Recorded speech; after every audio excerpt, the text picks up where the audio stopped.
Hey, this is Russell Whitney. You're watching Expert Insider. Today on the show, I have Mike Williams, the $50 million man who's generated over $50 million in revenue through online marketing channels and affiliate marketing. Also has a company doing what's called CPA traffic. We'll break that down in today's interview. So Mike, glad to have you on the show. Thanks, Russell. Awesome. Glad to have you here, Mike, because a lot of people today in the market are all into internet marketing. Two reasons. One, great way to drive your own business. Two, if you don't have a business, getting in business right away online. But before we get into that, I want to talk a little bit about growing up. Like, did you have that entrepreneurial spirit and drive as a kid? And what drove you to become an internet marketer and be in your own business?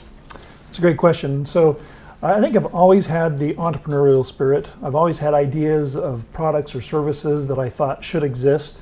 And I would say, at least in my early teens, I remember having those types of ideas and thoughts, but wasn't until later in my life when I had some career behind me and a little bit more discipline that I was able to start following through on some of those ideas. So yeah, I would say from the time I was an early teen, I've always had that entrepreneurial spirit.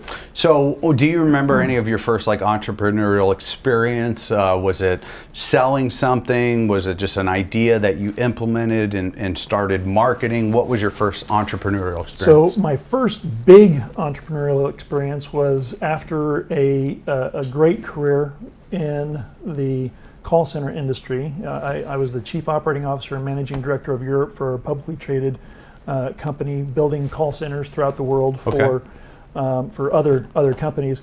So you were the ones that were calling people at home trying to sell them a product, or they were calling into you? They were calling inbound. So okay. Customer so service, none of the customers support. are going to be upset about you managing that well, piece. They were calling you. They were calling us, although Right. they might be upset that they were calling somebody in India thanks to my handiwork. Okay. So you did the outsourcing into India and basically cut out some of the market space here to save on cost for company. That's right. So we built call centers in the U.S. and in India, South Africa, Europe to cover different languages. Okay. So, and I think most people don't understand the importance of a call center. Even in business, it doesn't matter what business you're in. If you're a marketer, if you have a product, if you have a good or a service, you need a call center. That's right. So you were surrounded in the call centers. You're building them out, basically getting it done fractions, pennies on the dollar from what it used to be in the U.S. That's right. Was it customer service or sales? It was primarily technical support and customer service. Okay. So I would say probably 40% technical support and 60% customer service. Gotcha. And we kind of helped to pioneer the concept of multi-channel support. So before us, most companies had a call center. And I wasn't the genius behind these ideas, but worked with some guys who were... Take the credit. That's right. It was all my idea.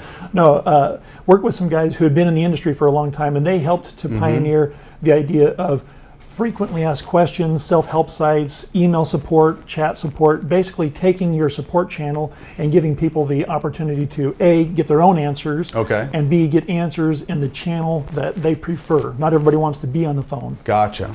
Okay, so they created some special platform where you could either do it on the phone or online. Yep. Right. So was the call center something you got into? So you went to college, you dropped out of college. I did. And most entrepreneurs, the funny thing is, all entrepreneurs that I had on this show, I think probably 98% of them ended up not going to college or dropped out of college. I mean, what's your thoughts on college? For the young kid that's sitting here at home watching this, even an entrepreneur that's 30, what's your thoughts on going to college? Do you think it's a scam, or do you think it's something you should do? I think an education is valuable no matter what, but I believe that a lot of the education required to truly be successful cannot be found in any other medium than experience. Exactly. Experience is the key. You can't learn what we know in business without being in the trenches. That's right. But you can if you get mentored, right? That's so right. I'm sure we'll talk a little bit about that and you having mentors. However, the biggest thing that most people don't understand is they go to school, great, you get all this education, you pay $50,000, $60,000, but most of it doesn't really apply to real right. world. I mean, it's theory, what they teach you in school, and then when you get into the business, that's real world. That's where right. you see the development and change. So you dropped out of college. When you dropped out of college, your parents probably were disappointed. A bit, yeah. Yeah. So how did that go down? So you drop out of college. What was your thought when you dropped out? You just were going to become a millionaire? So what? my thought was things are going well. So with my career, so Okay. I might as well take a semester off. Okay. Just not have the extra hassle and worries, and then I got a promotion, and then another promotion, another promotion. So a semester off turned into a year off, turned into 3 years off, and eventually it would cost me too much to go to school because I'd have to give up some of my career, some of my income. Your career. What was that at the time? What was your career at the time when you dropped out, So, or when you took a semester off, sabbatical? That was managing the call centers. Managing the call center. Yeah. Okay, so did you go right into management, or you started on Nope. the phones? Started on the phones while in school. Okay. Doing technical support. In fact, I supported McAfee virus scan and gateway computers after. Okay, there we go. After about 30 minutes of training, they said, okay, here's your badge, here's your work hours, go get on the phones. And so I'm supporting products I've never used in my life. Okay. Because it was just a rapidly growing call center environment. But the rapid growth created an opportunity for me to work hard, show my abilities, and become a team lead, then an account manager, then director, then VP, then chief operating officer. So you basically got your call center degree by being in the trenches and working your way up, correct? So after doing the call center, what sparked you into, that's what I want to bring to on the next segment, is exactly what got you going into internet marketing. We'll talk about here a little bit later on. However, two things that I saw you bring up so far was follow through and discipline. So when you dropped out of college, obviously your follow through and discipline wasn't there for college, right? Yep. But you got into something you liked. Did you like the call center when you got into it, or was it the money factor that you liked? Which piece was it that made you move up and grow quickly? It was opportunity. I would say opportunity. Okay. I thought to myself many times, and even have said to people, I never grew up thinking someday I want to work in a call center. Okay. I don't think anybody grows up thinking that. Right? Of course not. But managing those processes, learning from all of these other companies, building call centers for them in different parts of the world, created a great opportunity for me from both an income perspective as well as an opportunity to, like you talked about before, learn from great mentors. I had phenomenal mentors, men who did have degrees, but also had been working for 20, 30 years before I started working with them.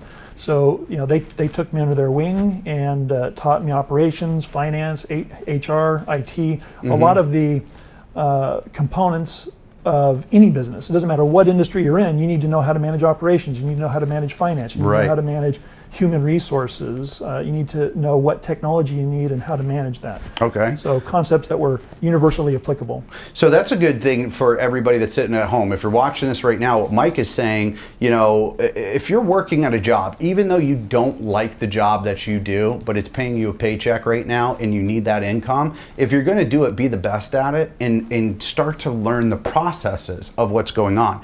Three things I heard you say right away is learn operations, number one, learn the finance aspect of the company, and then HR, how to manage and deal with people. If you really look at the business that you're in right now, or if you're an employee, you're working at a job, start learning these pieces, because this is what will make you a valuable asset for your company and what will get you a pay raise. I see so many people fail, correct me if I'm wrong or if you agree with me on this.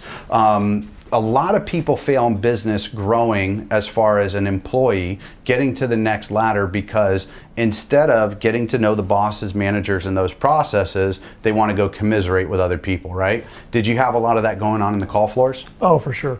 It's a very redundant work environment. So you can imagine if somebody's on the phones day in and day out, it can be a taxing work environment for anybody. So you're going to have some of that negativity.